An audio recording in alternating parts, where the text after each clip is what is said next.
que corresponde a esse tipo de simbolização da sociedade que substitui o concreto pelo formal. O formal se torna concreto no sentido daquilo que é formalizado e formalizável dentro da lógica dessa sociedade do espetáculo, dentro da concepção majoritariamente capitalista. Agora, sempre deixando claro que a questão do situacionismo ela não é necessariamente um sentido de oposição à sociedade capitalista, mas ela tenta, de certa forma, também subverter a partir de um certo sentido de inescapabilidade, né, do capitalismo dentro de vários aspectos situacionais, digamos assim. Né? Enfim. Alberto, eu vou pegar numa coisa que tu disseste, porque aí tenho essa curiosidade. Quando tu dizes que não se opõe ao capitalismo, como é que o situacionismo lida com esse sistema? Como, Quando eu digo não se opõe, não digo que eles não fazem uma crítica, mas não é no sentido que eles se opõem como um antagonismo que visa, digamos assim, uma possibilidade de transgressão completa, de uma certa derrocada, como majoritariamente se apresenta a perspectiva do marxismo mais tradicional. Apesar de que o marxismo também não faz isso é uma espécie de generalização também. Né?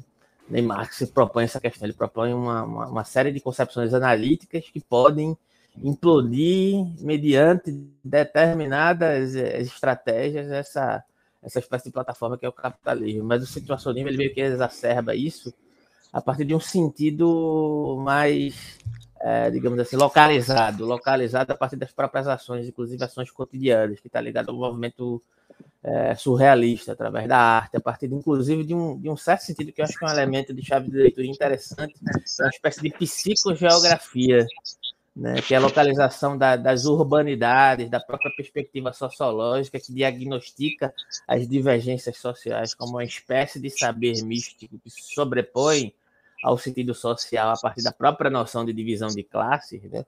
E aí, dentro do manifesto situacionista, tem até algumas imagens que são utilizadas como inspiração acerca disso, dessa psicogeografia, que é tentar mapear as divergências sociais a partir de alguns mapas ou pseudofotografias que eles tinham à época digamos assim, da geografia urbana, né, e entender como é que essas divisões ocorriam dentro do traçado localizado, principalmente ali na França, né, como é que esses entrelaces eles se davam no ambiente geográfico e como determinadas análises sociológicas, como certas concepções de verdades sociais, e aí isso se relaciona muito a como as pessoas veem o marxismo como se fosse uma espécie de concepção absolutizante, né, do diagnóstico que se encerrasse dentro da concepção capitalista, né, ela fosse capaz, dentro do lugar do intelectual, da sociologia, da sociedade, de dizer uma verdade como uma espécie de voyeur, né, como uma espécie até uma questão que a gente tocou aqui sobre a questão da religião, do processo religioso. Né? O sociólogo é uma espécie de Deus ex machina, que observa a sociedade de fora e é capaz de fazer o diagnóstico das divergências sociais.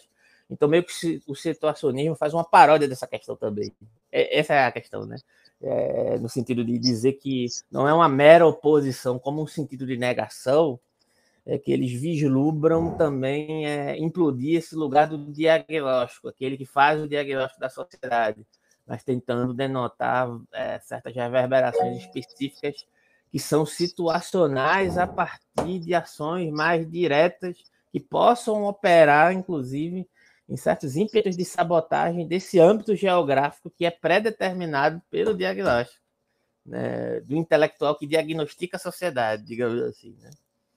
Então, quando eu digo que não há uma oposição, é como não há uma oposição no sentido mais majoritário, né? Como um sentido de negação. Né? Eles também percebem que há uma impossibilidade, digamos assim, de fazer uma destituição completa, mas isso é muito mais operacionalizável, né, do que uma espécie de negação metodológica. Né?